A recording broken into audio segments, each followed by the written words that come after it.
The photoelectric effect is a set of experimental investigations which showed very conclusively that the wave description of electromagnetic radiation poses some real problems in terms of understanding experiments.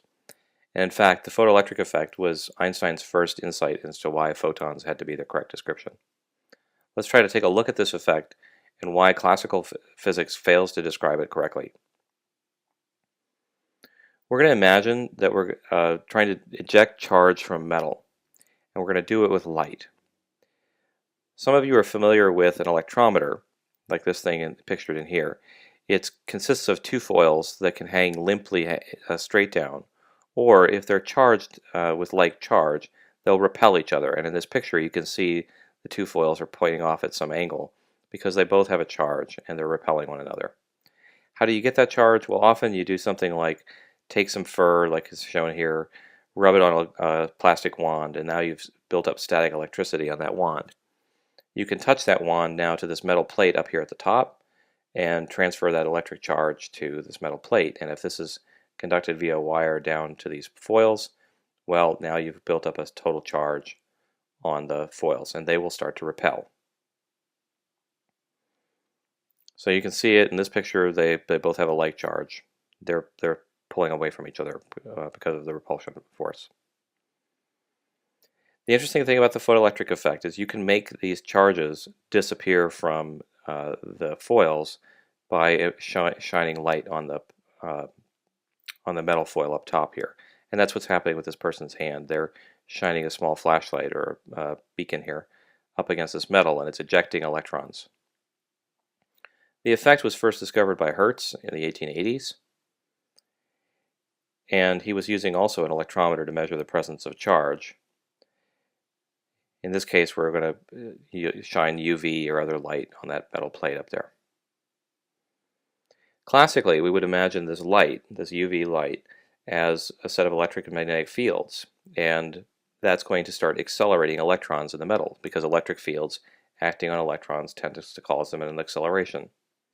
So we can picture that as a traveling wave coming in about to hit that electron. What will the electron do? Well, it's going to see an electric field and start jiggling up and down, and if it does quite a bit, it might leave the metal altogether. If the electron leaves the metal, well, then the overall electrometer will start to discharge because electrons are leaving. In this kind of model, the classical model to describe the photoelectric effect, the effect should become stronger as the intensity of the light increases. In other words, the light is brighter. That's because the electric field is getting stronger, and if the magnitude of the electric field is getting stronger, well, the electrons oscillate all the more rapidly and disappear. It turns out the observed behavior was somewhat inconsistent with electromagnetic radiation theory for the photoelectric effect. Some observations are as follows. If you had red laser light and you shine it on such a metal foil of an electrometer, basically nothing happens. So we said nothing about what the color of radiation of the light should be that's hitting this foil. It turns out red doesn't do anything. It's just it causes no effect. If you charged up the electrometer, it stays charged.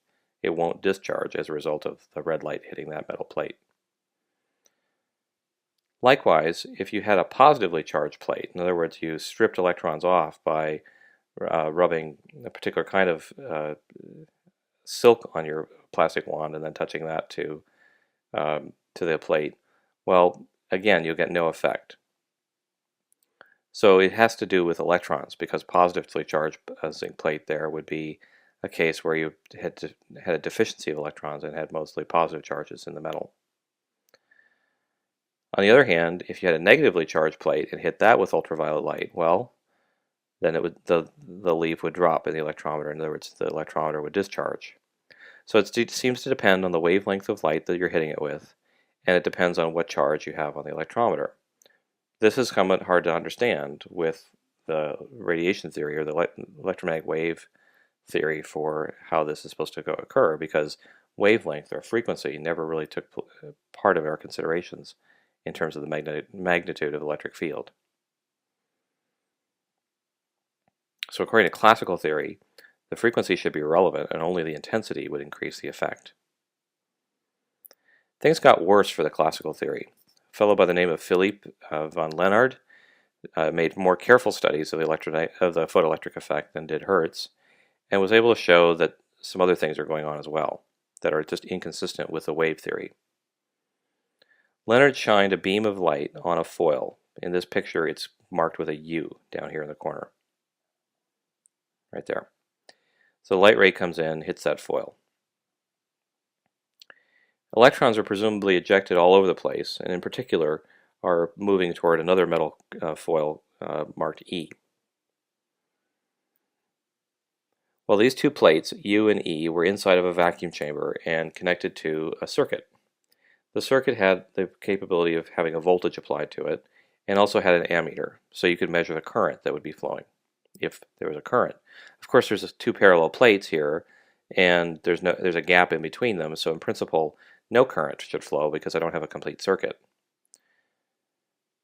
On the other hand, if the electrons are being ejected by that plate because the light is hitting it, it's essentially forming a current across that gap, and you will get a current.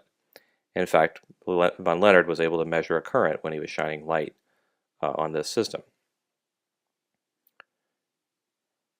On the other hand, if you reverse the voltage, and instead of having a positive charge toward or positive voltage toward E, and you have a negative voltage, that's going to repel the electrons back toward plate U, and the current should stop.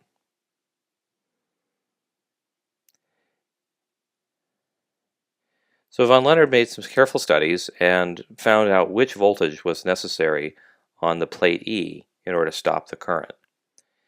Now this voltage that's going to be on plate E is going to be a measure of the kinetic energy with which the electrons are ejected off of plate U.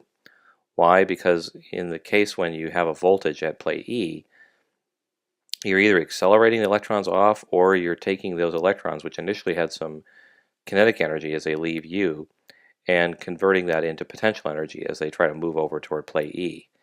If the voltage is strong enough, then it repels it back and the electrons go back toward U.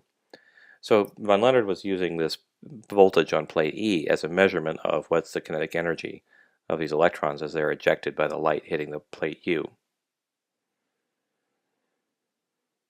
He found that what changed is the threshold voltage over which a current was initiated, and that changed depending on the frequency of the light hitting the chamber. So the two curves here that are shown are two different discharge lamps with two different wavelengths or frequencies. And the light intensity changed the amount of current, but it didn't change the amount of stopping voltage. In other words, you could shine a brighter light at this plate U, and that would make more electrons jump across, but it didn't change the kinetic energies with which they arrived at plate E, or in other words, if you put a voltage on plate E called the stopping voltage to try to turn that current around and stop it altogether, that stopping voltage didn't depend on the intensity of light. That's inconsistent with the classical theory. Graphed a different way, we can look at this as follows. A greater intensity of light delivers more current. So on the left-hand graph, you see photocurrents for different amounts of light intensity. So these three different green graphs here are different intensities of light.